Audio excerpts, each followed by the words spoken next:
welcome to the Interlude with Drew. Yo, what's up, everybody? This is Andrew McCain. Welcome back to another episode of the Interlude with Drew. Today, I got a very special guest, my main man. He's one of the hottest musicians out here for a while now. Everybody loves to hear him. He's viral every 2 seconds. This is my bro right here, the Glenn Gibson. Give it up for Glenn Gibson. What up, bro? What's up? What's going on? How you doing, bro? Man, I'm good, man. Can't complain at all. I'm glad you agreed to do this interview, man. How's Yes, everything sir. going with you? Everything's been going good, man. Just taking it one day at a time. This weather ain't really making it better, but I'm Nah. still pressing on, brother. You know what I'm saying? So, Yeah, man. You had to shovel or hmm nah? no, sir. I didn't have to Oh, shovel this time. oh, you Yeah, blessed. You I'm blessed, man. blessed. I'm blessed. All right. Yes, So sir. so 2020 was a challenging year for everybody in general, but it hit the Yeah. musician community really hard just because like that's the bread and butter. Like people rely on like gigs and engagements and being able to play at churches, play at concerts and venues and tours and different things like that. And hmm almost everything was shut down, especially at the beginning part. So how was 2020 for you personally and professionally? I'll be honest. 2020 was very hard for me. Um, you know how we always say, the next year is going to be our year. And it was my year, but it wasn't my year. Um, I encountered a lot. I dealt with a lot on a personal note. Um, it really put me a few steps back, but I was still able to push forward and do, what God wanted me to do in some cases, but I still was hard headed in other cases. So I would have to say personally, it was tough. Even on a professional level, it was tough too. I was not always making the right decisions and the right moves and steps towards certain things happening. And it was my fault, you know. And I had to really learn that sometimes certain things are meant to happen to give you to teach you a lesson. Hmm. So whether it's musically or even on a personal level, as a person, as a human being, you got to deal with things um, to make you better. And you're gonna go through stuff that's gonna make you feel that you're nothing or feel that you're weak. But I'm telling you, you got to go through the pain of dealing with certain situations to push you to be better. So I would have to say that last year was very a lot. I'll just put it like that. But there were still some good times. Minus the COVID, there were some times in the beginning of the year that I really enjoyed 2020. And then as the COVID started, a lot of things have transpired with, friends of mine going home to be with the Lord. Also people, losing marriages and, just a lot, man. It's a lot to really talk about in such a short period of time because 2020 from January all the way to December, something happened, Yeah, yeah. whether it was good or bad or just unknown. But I would have to say, yeah, last year was kind of crazy, but I'm glad that we're in a new year. So yeah, bro. Absolutely, man. Yep. Yeah, it was challenging for all of us. We could all look back and see some things that were like, wow, I can't believe this happened. But by the grace of God, we're still here. So no matter what happened, we gotta give God thanks that we still made it. Absolutely, bro. Absolutely. So Absolutely. all right. So 2020, in the beginning of 2020 in January was NAMM. And hmm I think NAMM was, from the outside looking in, it seemed like a big thing for you just because like you had your own session at the Nord booth. Not hmm too long before that, you had already been became endorsed by Nord. So talk about how that began and how it feels to kind of have that, recognition as not just a musician, but like as an artist. Like people were coming to the booth to see hmm Glenn Gibson Jr., not just Glenn Gibson backing somebody up, but like literally just you. Right. How was that for you? I'll be honest. Well, it all started when we was at Doobie Powell's shed. I think the year before last. I want to say almost maybe 2, 3 years ago, and Kevin Powell was doing a song. Shout out to Kevin Powell. He was doing a song, one of his original songs, and he invited me to come play. And I think it was during the shed segment. You know, Dewey Powell's birthday sheds are always, you know, life changing because he always has somebody that we all love come through and kill the night. So Kevin did a song. It was a song in C sharp. It was like a funky tune, and that was the start right there. And then, um, believe it or not, the church that I play for now, well, I was playing for, of course, unfortunately, we're not in church. Bishop Huey Rogers, Bible Temple, um, the sound man kept talking to me. He was like, "Yo, NAMM, you got to go to NAMM." I said, I know." So I finally went because all those other times, I always every January that passed, I always was like, "Dang, I want to go," Yep. but it's like I always procrastinated too much. Not well, not too much. I always procrastinated about going. So I finally went that first year, and I'm a fan of Nord. Absolutely, I love Nord. And I'm gonna elaborate about Nord a little bit more because I don't want people to get the wrong idea, and I don't want to look bad as far as Nord is concerned. So that first time I went to NAMM, I saw that Kevin was featured and some other friends of mine. So, and I got to shout out Kevin because without that particular moment, this would have never happened. So we did that same groove. They did that same song, and Kevin invited me on. I'm pretty sure you guys have seen that video of me and Kevin at NAMM. Yeah. That was the start of everything. So from there, that's when I talked to the reps from Nord.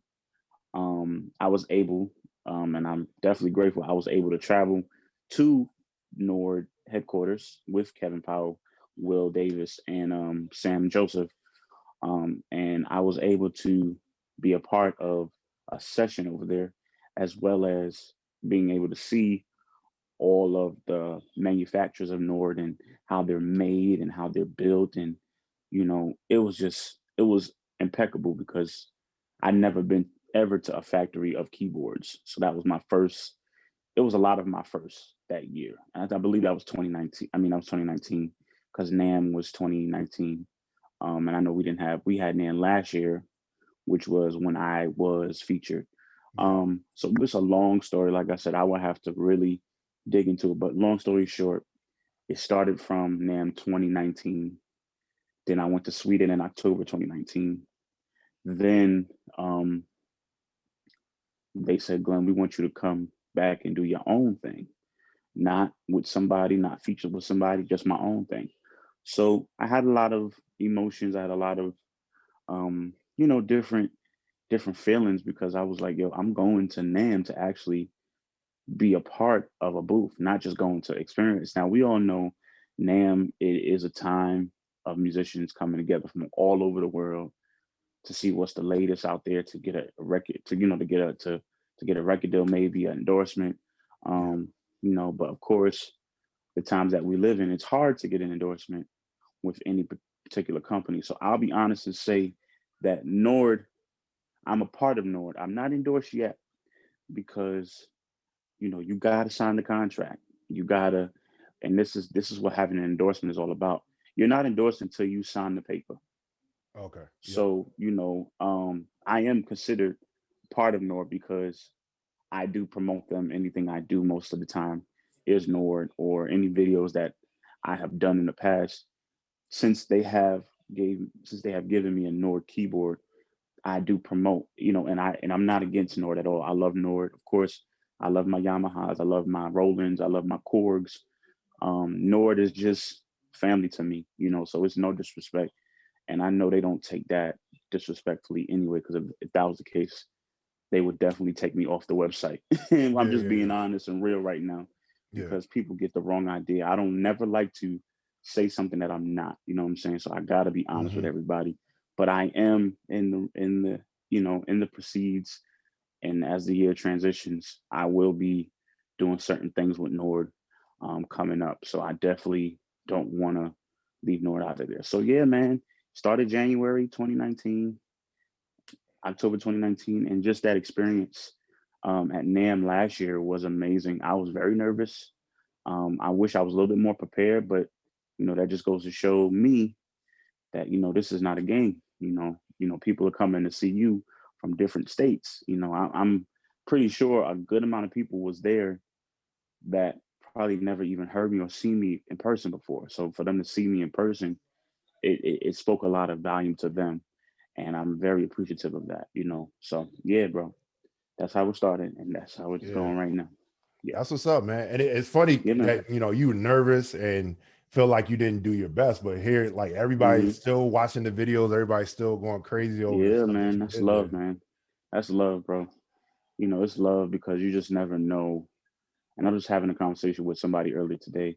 You never know what a person's going through mentally. So Yeah, yeah, some yeah. people that watch that video, they get inspired. I get inspired watching videos of friends of mine that think that I'm better than them. And it's not to be disrespectful. It's just it's common. They look at me like, yo, G, I respect you.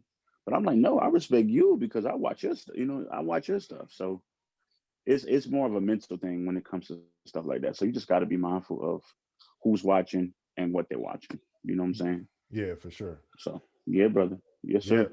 All right. So that was last year in 2019. But can you take me back to the beginning of your journey? So how did you get started in music? I know you were a drummer first. Like, so around what Yes. age did you get started, and how exactly did you get started in music?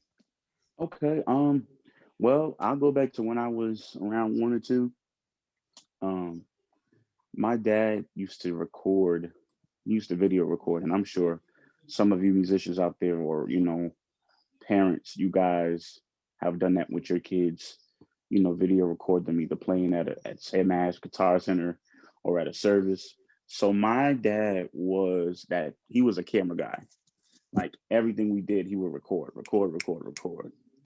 So I was about 1 or 2 years old and I started playing drums. Okay. Now I don't know if it's still around, but we used to have VHS tapes. Oh yeah. Oh yeah. So my dad he had the old school camcorder with the little tape and the VHS tape. It was that tape that you can put the little camcorder Yep. Put it inside right the in there. VHS Yep. tape I remember and those days. then put it in the VCR. So I'll never forget it. There was one I think I had 1 or 2 lessons with a guy, a Caucasian guy on drums. And it was only 2 lessons. And then after that, I just started playing drums, listening to different videos, Dennis Chambers. Um, and then as I got older, around the age of 8 or 9, my dad bought me, well, I think my parents together, they bought me a Casio keyboard for Christmas. Mm-hmm. So I'm 28, so that was definitely about 20 years ago. So it was around, I can't remember exactly the year, but it was either 2002 or 2001 that I got a keyboard for Christmas. And Andrew, ever since then, I've been playing piano ever since. Oh, I can remember the day. It was Christmas morning, and I didn't know what was in the box, But I can tell if it looked like either I thought it was a drum set, electric drum set, or something. But when I opened it, it was a keyboard. So I would play around with the Casio, and as I got older, Drew, like everything just evolved. My ears started getting stronger. I started listening to different people. Church was definitely a big help to me, and of course, my dad having us listen to the radio all the time in the car, whether it's rock and roll, whether it's jazz or even Christian music, we would listen to whatever was playing. So, being that, I would captivate in my ears what I heard. And as I got older, that's when the gift and the talent, well, the gift because it came from God, that's when the gift started to manifest. And I would go to church, I would fumble on the keys a little bit. There was one Friday night service, there was no keyboard player, and I played, and I just started doing all this other stuff. And real talk, man, God just gave me the gift. He blessed me with it. And there was some Sundays where the keyboard player from the church, who was like an uncle to me, he couldn't make it. So I would have to fill in until he got there. Then there was other times where he would just say, come play. And I'm like, what? And he would play drums. So it'll be like we all switched. My dad would play drums one time. I don't play bass, but my dad would play guitar. So if there was no drummer, he would play drums and I'll play keys. if there was no keyboard player, you know what I'm saying? Like it all alternated. So it started between 2001, 2002, and it escalated. And then the organ, I would say I started playing the organ, I want to say around the age of 14, Oh wow. 15.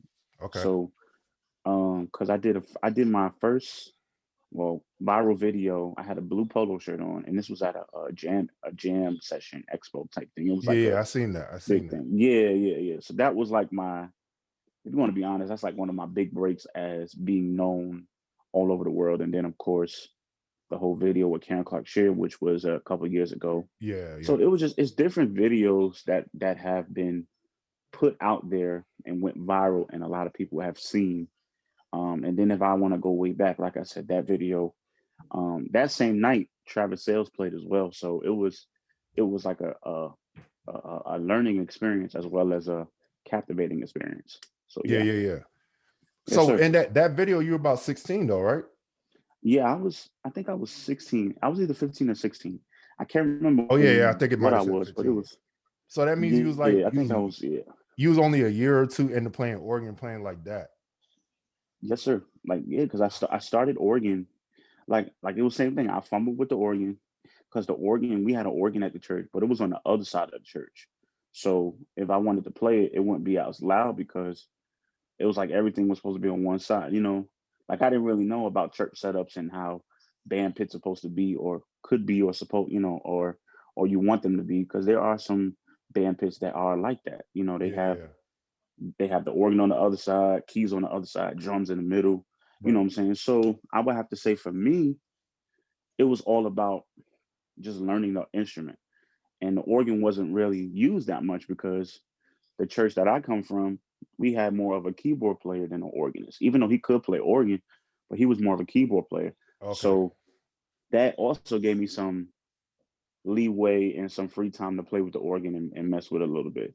So yeah, I started playing keys and gradually it went up, man. You know, so yeah, it went up. That's crazy. So Yeah. at this point, I'm sure a lot of people would like to notice. Do you have a preference between the two? I'll be honest, Drew. I don't really have a particular preference. I think it just depends on the feeling and the moment. Um, being that I have a keyboard at home, I try to do more practicing with keyboard playing, piano playing than organ, Yeah. because the organ to me, and like I said, I'm not being conceited or having having a gas in my head, but the organ to me, I've done so much with the organ that more people call me for organ than keyboard, Yeah, yeah, I and understand that. it's not wrong with that. I Yeah. think it's cool to be diverse, but I kind of feel I know which one is more dominant. As of right now, it's kind of in the middle because I do stuff with keys and I do stuff with organ, but I don't really have a particular preference. But if Okay. I really had to choose, I would probably say the organ is better for me. But I do want to get more into piano playing because I don't want to sound like an organist on piano.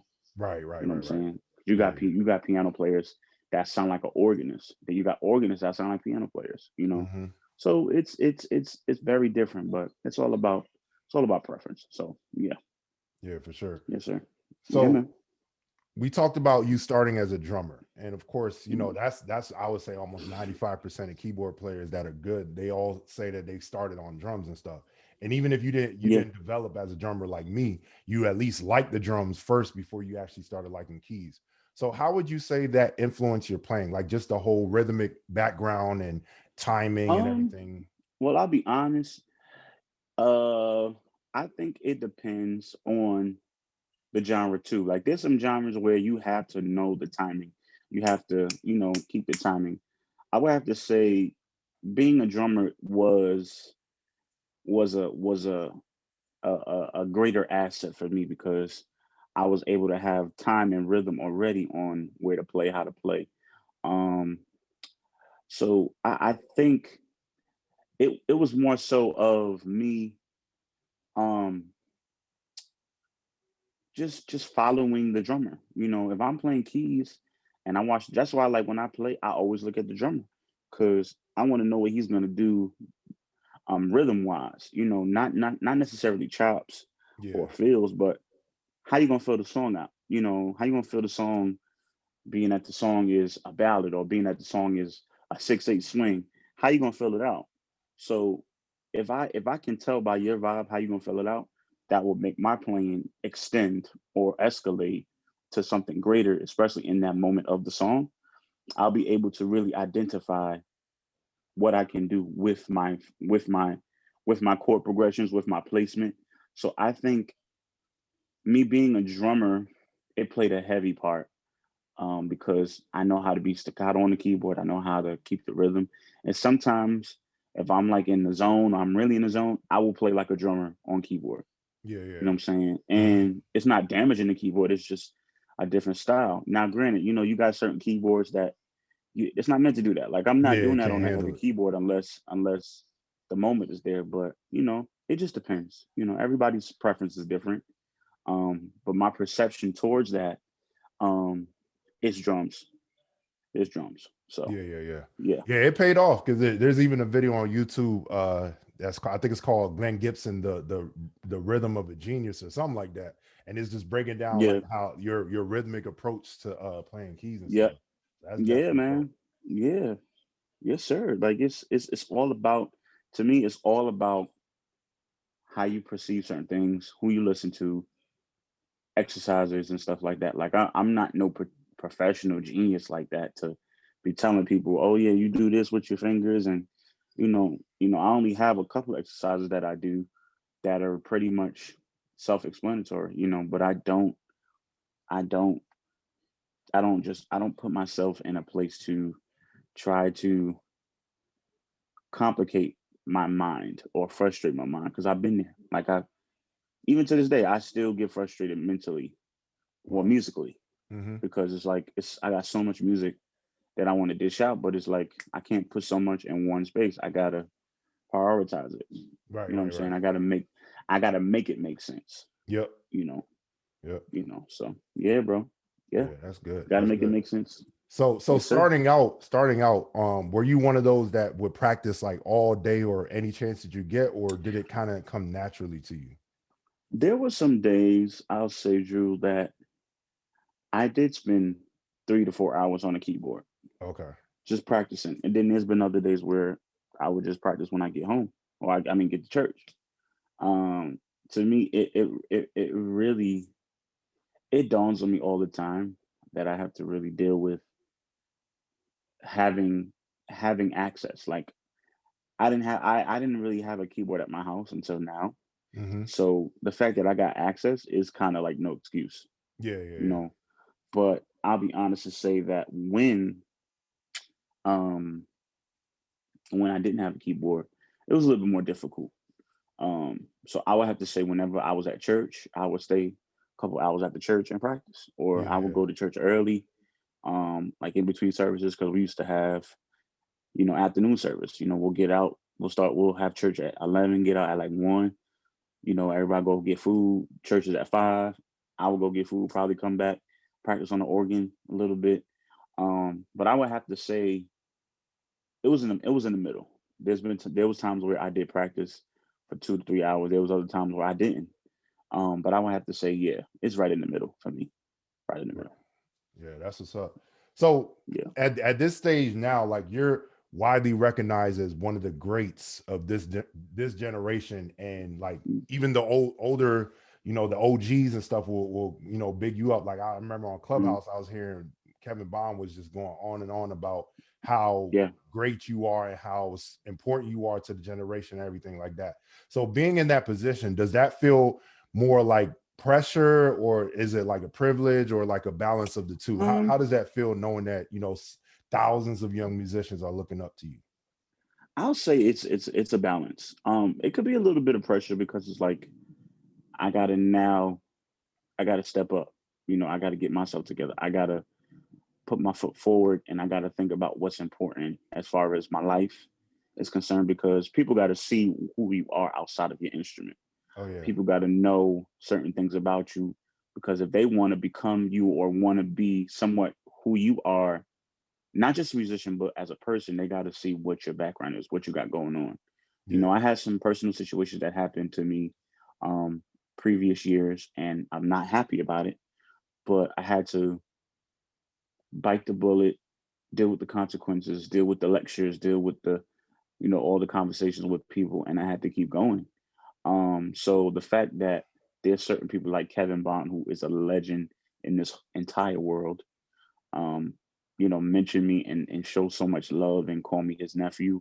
I take that seriously because, there's not a lot of people that's like him that's still alive, Right, right, right. and that's why any person that shows love, whether it's little or big, um, I have to, I gotta show respect, and like I said, I wouldn't say it's so much pressure. It's more so responsibility, Right, right. you That's know. perfect way to put it. So pressure can, you can say pressure because it's like the weight is on your shoulders now. You know what I'm saying? Don't get me wrong. It's just like a pastor. There's bishops that are passing away. We got even, and if I want to be, I'll go out on the limb and say, you got worldly celebrities that's leaving this earth, Yep, sooner than we think, yep. or sooner than we thought. You know what I'm Hmm. saying? And there's other people that got to step in front to continue that legacy. So it's just with music. We lost Prince, Aretha Franklin, we lost James Brown, Michael Jackson, Yep. Tina Marie, like all these heavy, even musicians. I don't even want to talk about the musicians we lost in 2020. Some high standard people. So the fact that me and Joe Pryor and Corey Henry, like most of these guys, some of them that I do, and most of them that I do look up to and respect, they all have to carry some sort of torch because sooner or later we're gonna have to give it to somebody else as we get older. So I'm cherishing every moment that I get an opportunity to chop it up with artists or singers or even musicians that I never heard, because I don't want them to get the wrong idea that I'm just this stuck up guy. Oh, Glenn is nice on keyboard, but him as a person, he don't got his ish together. You know what I'm Yeah, yeah, saying? So yeah, it's yeah. Yep. it's it's it's kind of crazy now, and I'm not putting on the front. I'm going through stuff even now. I'm still a human being. So Yeah. the responsibility and the pressure can be a lot on me, but that other balance or that other side of knowing that people do look up to me and they do admire me, it feels good. It really does. So I can definitely say it's definitely both, bro. So absolutely, Yeah, for sure. definitely But both. yeah, you definitely got the humble part down. So like that's Hmm. commendable that like we can talk to you, have a conversation, don't have to feel like, Yeah, I gotta wait in line or I'm not good enough to don't talk to gotta Glenn know, Gibson. man. Yeah, man. This ain't a roller coaster ride. You don't gotta wait to get on. You know what I'm saying? It's Yeah, just yeah, yeah. you can, We all humans. if right, but also we gotta learn how to be still limited, because everybody can't have your personal life. Access. Yep. Everybody can't have access. Everybody Yep. can't be a part of what you're doing, because some people can't handle that. And it's not to come off wrong and come off disrespectful. It's just facts. There are people that cannot handle what you have. People can't handle what I have. Right. People can't handle what you have. Right. And anybody that's even listening to this, people can't handle what you have, because it is what it is. It's life. You go through situations, and it could cause people to want to look at you a different way, and that's okay. You're gonna be judged, and I had to learn that over the years. People are gonna judge me whatever I do, whether it's good or bad. But you have to just be a man of your word and just keep doing what you're doing. Yes, sir. Comes So with the that's territory. it. Comes with territory, bro. Yep. So you Comes with you territory. you mentioned a couple of them earlier, but who were and are your influences as far as people that you listen to, look up to, and study? Like kind of trying to take things and add it to your approach and everything like that. I'm gonna say my early stages of music. Um, Definitely Travis Sales. Yeah, yeah. He's my mentor still. I still show love, and I still got to give it to him, because honestly, if it wasn't for him, I probably wouldn't have had that much of uh, what's the word I want to say? Image. Because there was a time where they was like, oh yeah, Glenn is baby Travis. He's a little Travis, and that was cool. I was cool with it, but Yeah. I had to get out of that. Hmm. And honestly, people don't even people don't even think that that Travis, I learned from Travis. But if you hear me for a good minute and then you hear Travis, you'll know that I got some stuff from him. I got some stuff from him. So I'm gonna say Travis. Kevin Bond has definitely been inspiration and an influence to me when I was young, because I used to watch those DVDs, him, Marvin Sapp, and T.D. Jakes. Yeah. So I'm gonna say Travis, Kevin Bond, definitely L.A. Mike Burrell, um, Jason White. Definitely got to throw Ty Tribbett and GA in there. Yeah, for sure. Their band alone made me realize certain things musically. Yeah. And that was my beginning stages. That's when the album Life was out. Victory came out, Stand Out started coming out, I think later on. So back then was that. And then, of course, I got the jazz, Oscar Peterson, Oh yeah. Art Tatum, Bill Evans, Yep. Thelonious Monk. Who else? One of my favorite groups of all time, Yellow Jackets. Mm-hmm. Um, who else? Foreplay. Of course, the R&B side, Rodney Jerkins, Yep. Tommy Sims. I'm starting to listen to Villa, Okay. Jay Dilla. Yep. I'm really trying to get more into that neo soul vibe. But as far as right now, because that was like my path, and those are still my influences.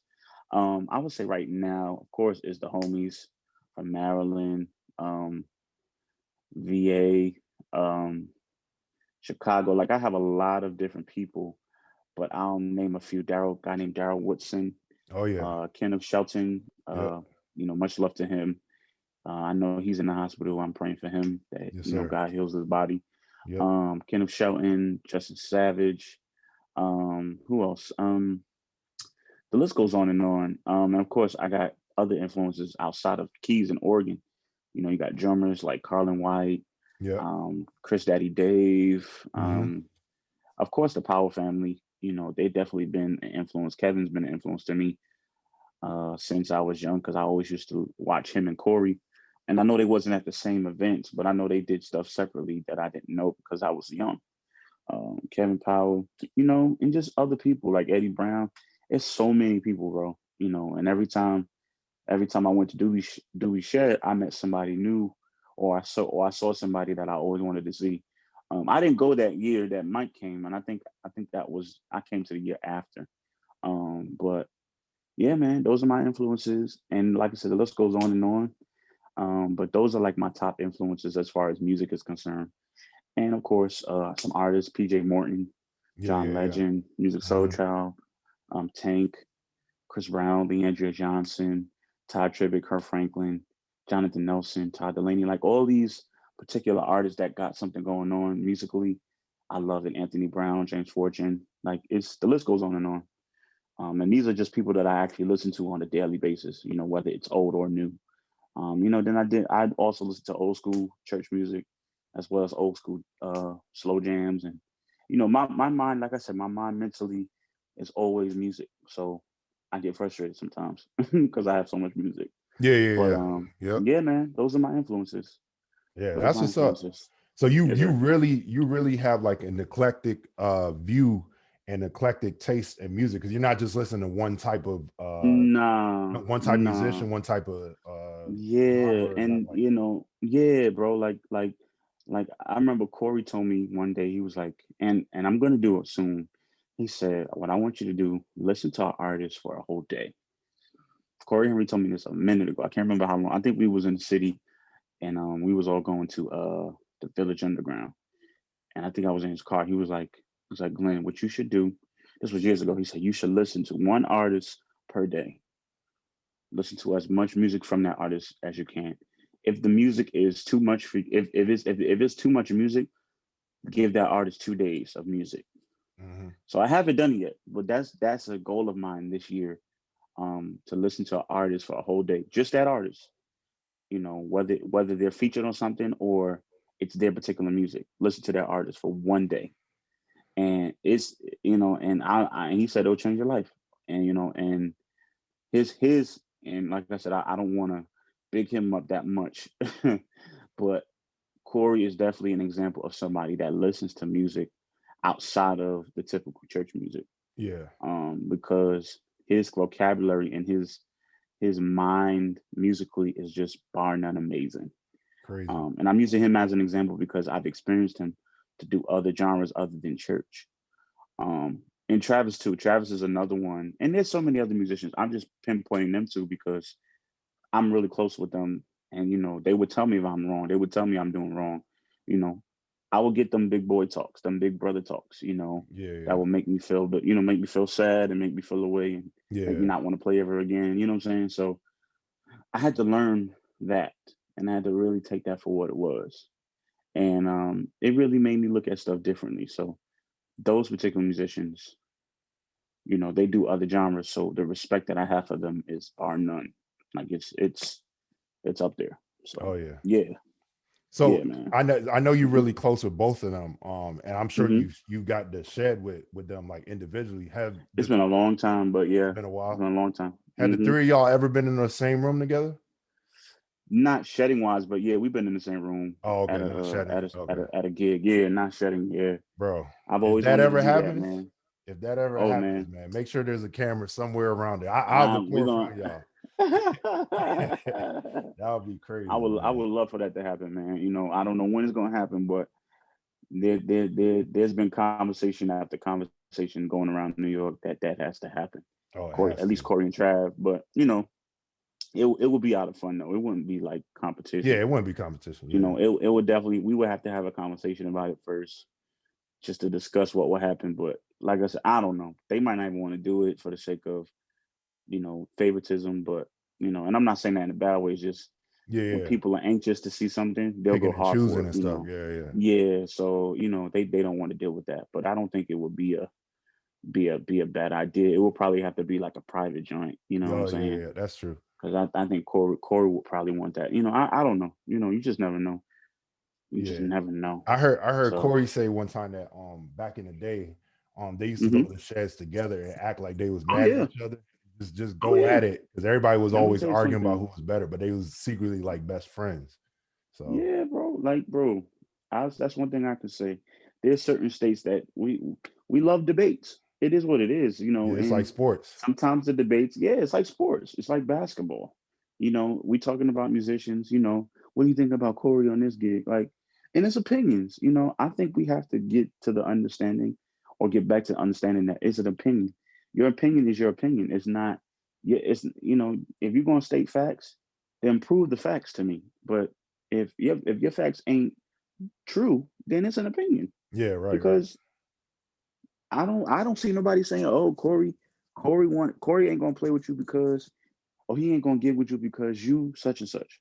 I didn't hear that.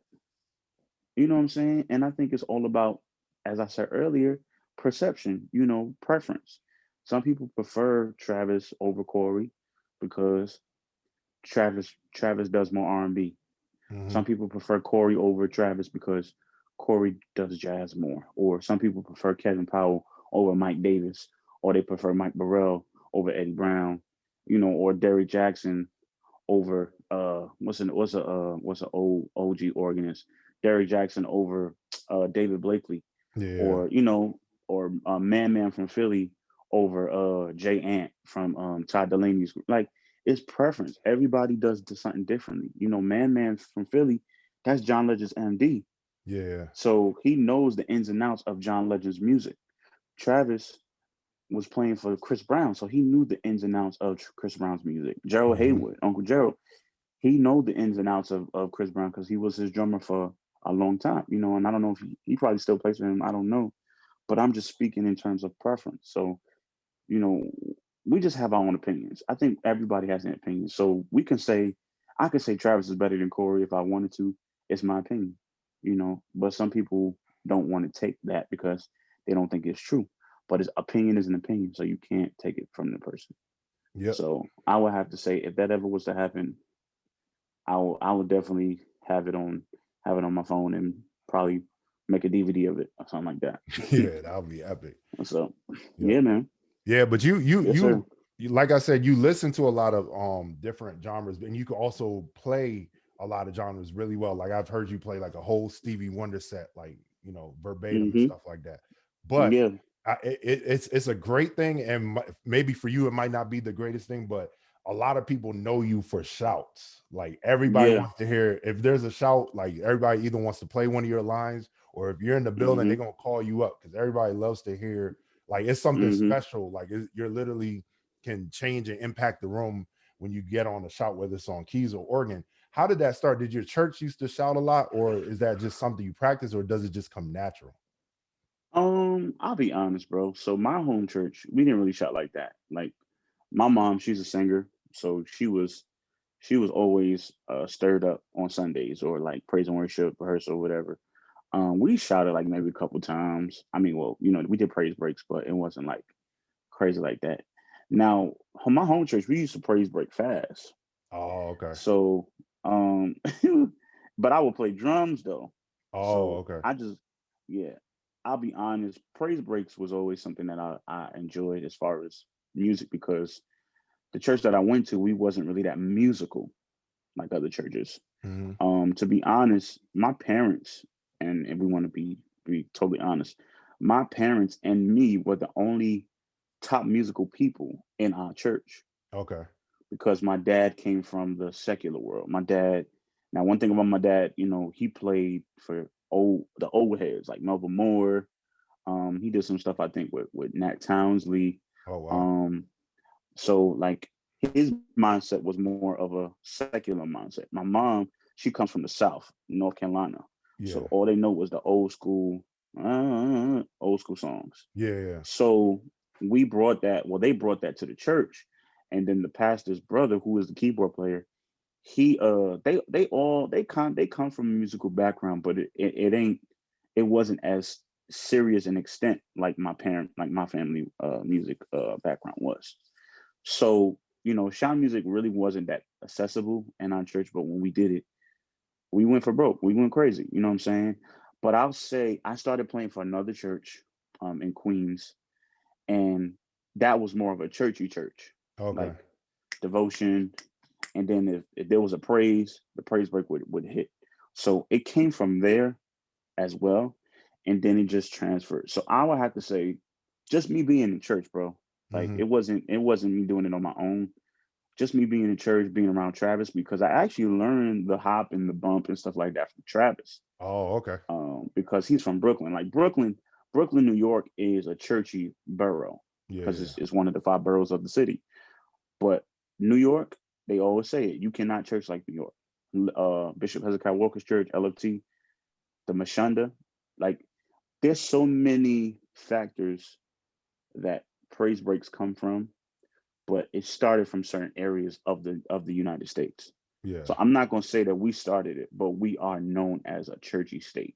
Yeah, yeah. As far as devotion and old school songs, and in the South, of course, down south, all them states in the southern region have that old school devotion. When I think of his goodness, so us being up north, we still got it, but we put a little twist on it.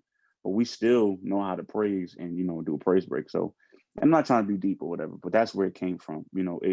It came from different places. I'm not gonna say that we started it.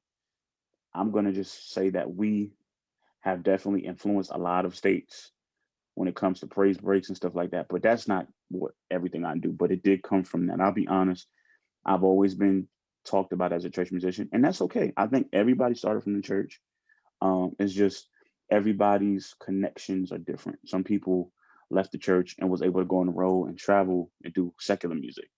You know, I had opportunities, and some of those opportunities, and as I said earlier, I made some dumb mistakes. I made some dumb choices, and it caused me to not be higher than where I could have been, in Mhm. those previous years.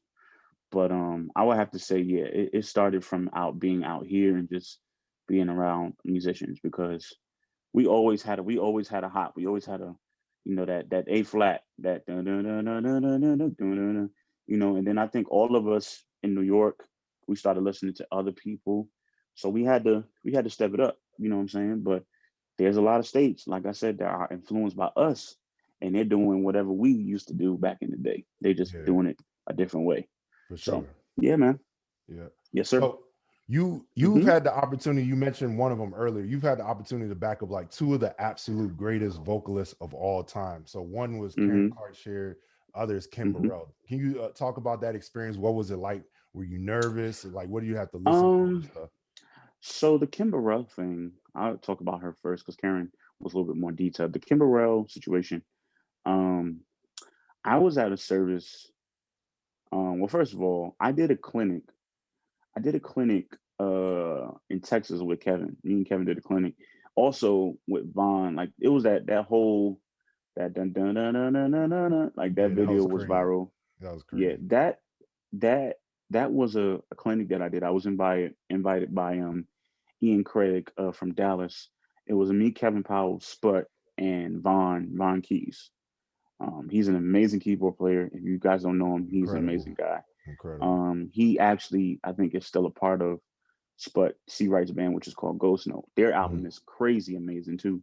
And I meant to say Sput too. Sput is definitely another influence from Myron Butler days and Tone days. Out the Box record. That's a dope record. Oh man. So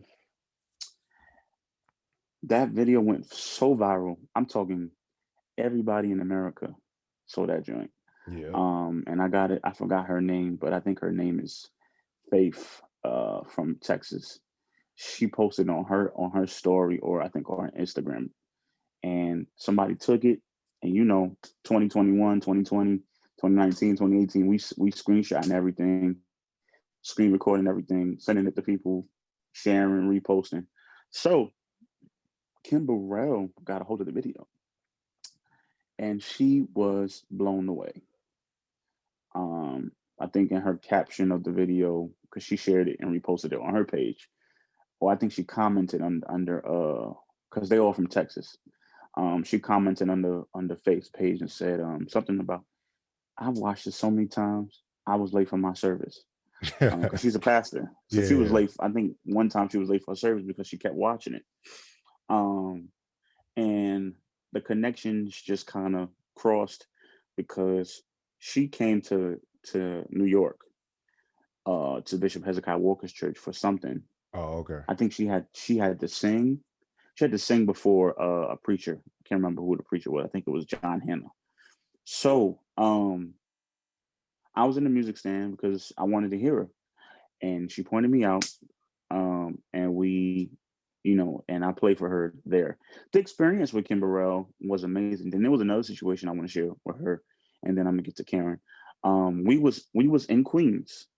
Nicki Minaj's mom, they did a service for her. Now Nicki Minaj, we all know Nicki Minaj is a famous rapper, but she's from Queens. Yep. She's from New York City. So I was originally playing for Timothy Wright's son, Pastor David Wright, and his choir, the New York Fellowship Mass Choir. It was me and a couple of guys, and was right in Queens. And I saw the flyer, and I did not know that she was emceeing the concert. So I was like, wow. So this is 2 times that I saw her. So that particular time, and I believe that video is on Facebook or YouTube or whatever. I backed her up singing "Thank You, Lord."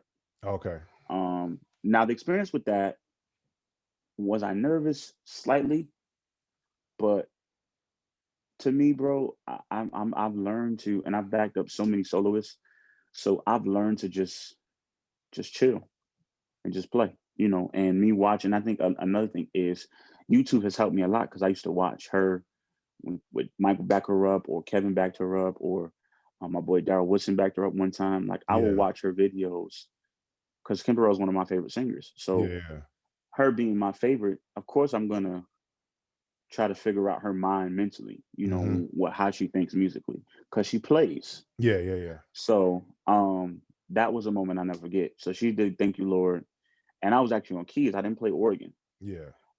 She did "I Call You Holy" at Bishop Hezekiah Walker's church, but that was little. It wasn't a long extended video.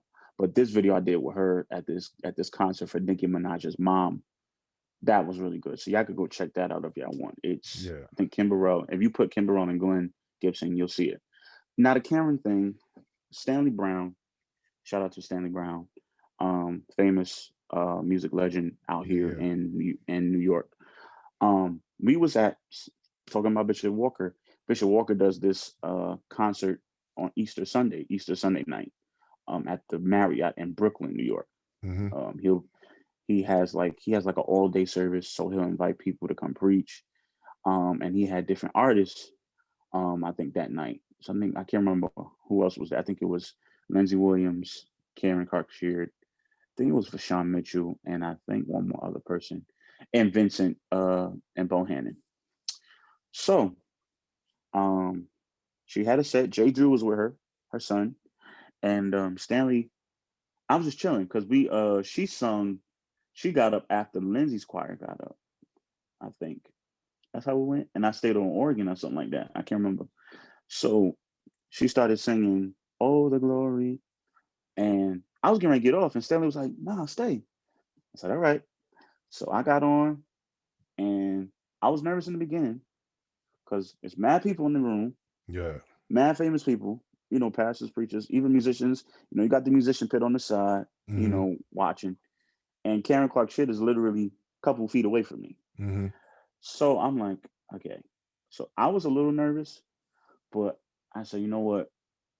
I'm gonna just breathe. I took a deep breath and I just played. Now, granted, Karen Clark Sheard is not a hard musician. It's not a hard person to play behind or accompany, but you do have to know how to play any song behind her because they all come from their mom. You know what I'm saying? Their Yeah, yeah. mom was hard. Their mom was hard on them. So of course they're going to do the same thing. And then I've been seeing these videos of Miss Dorinda, about musicians and stuff. So I didn't want that happening to me. Yeah, yeah, yeah. So um, I was told from her son, because I met her son before that, and the respect level for her son towards me went even higher. And then I did some stuff for Kiki when she came to New York.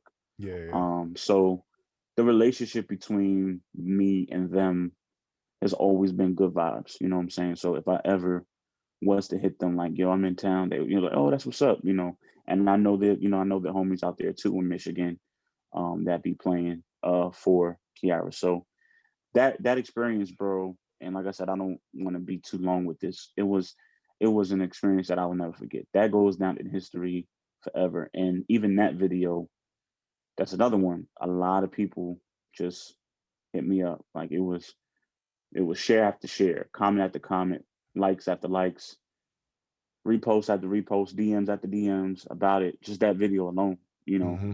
And of course, I got to shout out my brother Jackie Phillips, because he captured that moment, Yeah. and then there were other people that were there too that captured the moment. But whoever puts it up first, that's all that matters. Yeah, yeah. But I'm truly grateful for that opportunity. And she doesn't really perform like that because she usually does tracks. But I was truly grateful to be put in that place to accompany her on that night, and it was truly amazing. And it was good. Yeah, man. It was That was good, bro. like you said, that was a legendary moment. Like that Yeah, literally goes down in history. So absolutely. recently you were the album just came out last year. You were a part of Rich Tobert's album, which is an incredible album. Everybody's Yes, singing sir. songs, everybody's enjoying it and stuff like that. Definitely a life-changing album. How was that experience being a part of that? Because I know there was 2 recordings for that. It was 2 recordings. Now, funny story. I was supposed to be a part of the first recording, but I came to a rehearsal and I didn't know they wanted me to play. So I'm on the couch, knocked out sleep Oh wow. because I didn't know they wanted me to play. It's a funny story. So um, they took a piece of the first recording and pushed and added it to the second recording. Second recording was in North Carolina, Raleigh, and it was with Josh Easley, who was the MD for the night, Tim Clinton, keyboard player, my brother Sam Simone from I think I said his last name wrong, but my boy Sam, he plays for Travis Green, I think it's amazing Simon or keyboard something player, like aux that. player. Yeah, yeah, Yes, Sam Simon. yeah, Yeah, it's one of them names, but I know his yeah, first name is Sam, so I call him yeah, Sammy. My brother Elijah on guitar from LA. My brother Dev on drums. My other homie Skip, he's from DMV. He did some aux stuff. I think James did some aux stuff. Carney did some aux stuff. Yeah. I think Dontrell did some stuff. If I'm not mistaken. No, sorry, not Dontrell. Will, because Dontrell Yeah. played the Yeah. drums. Yep. Will Johnson, I think, did something on there. My brother Will Gamble, um, Will Davis. Yeah. Yeah. He did some, I think, some Orc stuff. So we all kind of chipped in with this record to make it what it was. We did the recording in Raleigh, and we did a couple of tunes, and we just embellished on the older ones that he had. I should say the other ones, not the older ones. The other tunes that he had, we just embellished on them to make them better and cleaner. And we also did a tribute to Thomas Clay, Yeah. That was God incredible. rest his soul. So that experience, bro, was amazing. Um, I don't really have the particular details. I just know we all played on that. I know for certain I played on keys on certain records and organ on others, as well as everybody else. But overall, it's a great record, and I need to get it. It's out. It's been out since the beginning of the year, even last year. So y'all need to cop that joint immediately. For sure. For Immediately. sure. Yes, Yeah, sir. man.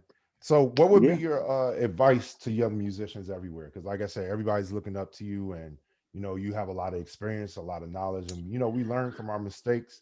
And it's we always do. great to help people to not have to make the same mistakes and just help them along in their journey. So, what would be your advice? I would say my advice to a younger musician: don't stop believing. Don't stop. Uh, don't stop playing. Um, there's going to be times where you don't think you can do it, but in all honesty, you can. You just have to find what works for you. If you feel that church works for you, stay in church. If you feel that pop music or R&B music works for you, stay there. I feel you have to minimize so much that happens around you. Surround yourself with people that are positive. First, that's first. Second, surround yourself with people that are going to push you. Hmm. And then surround yourself with people that are going to criticize you, but still love you. But those people that criticize you, make sure they know what they're talking about. Oh yeah, Make sure they have the proof in the resume or the credentials to say, listen, Glenn, listen, Drew, I don't think you should do that. And if you need help, ask for help. Don't think there's no help. There's always help for somebody. And they don't even have to be in the same state. Not to be rude, but there's people out of town that are willing to help me, and all I got to do is travel to them. yeah, There's people that are willing to come to New York to learn from me and glean from me. And I'm like, let me come to you. They're like, no, Glenn, I want to come to you. I want to learn from you. I will fly. I will pay a train. I will pay a bus ticket to come out there. I'm like, wow. So you have to surround yourself, young musicians, with people that are going to push you. Now you ask yourself, what if I don't have nobody? There's always somebody to push you. I'm telling you, it might not be right then and there. And that's the problem. We don't have patience. That's another thing I want to say. We have to be patient because when the opportunity comes and you're not ready, but you was rushing, that means the opportunity was a waste of your time. yeah. And the person that wanted to give you opportunity, it was a waste of their time. Hmm. So you have to learn how to be more precise with what you want as a musician. If you want to just learn praise breaks, go ahead, knock yourself out. Watch as many. Just go on YouTube and say praise break. Yep. If you want to learn how to play songs, find out what songs, grandma, what songs you used to listen to back in the day. Or mom, what songs we listen. Radio is your best friend. Radio, YouTube, Apple Music, Spotify, Amazon Music, all of those particular social media platforms or particular audio platforms or audio engines, Logic, Ableton, Studio One, like these are all things that can help you become a better musician. And then you Absolutely. got people that are willing to go online and teach you. So I'll say for a young musician, surround yourself with people that is going to push you, learn your music, and be nice. Don't be mean about everything. Have a good head on your shoulders. Have a good head on your shoulders. Yes, sir. And I promise you, you'll be fine. I Yes, promise sir. you'll be fine. Man, Yeah. I can't say enough. I appreciate you doing this interview. This was definitely informative. It's definitely going to Yes, bless sir. some people. And I thank Yeah. you so much for your time, man. For real, man. You're a good brother. So, like I Andrew, always thank say you. at the end of the episodes, only what you do for Christ will last. Take it one day at a time and keep it pushing. This has been the Yes, Interlude sir. with Drew. Till next time, God bless you guys. God bless you. God bless you. Yes, sir. It's the Interlude with Drew.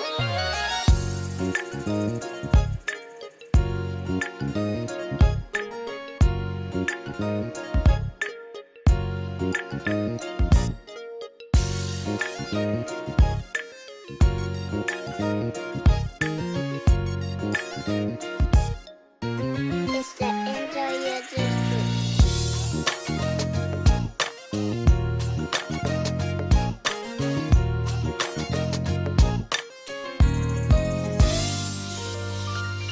Welcome to the Interlude with Drew.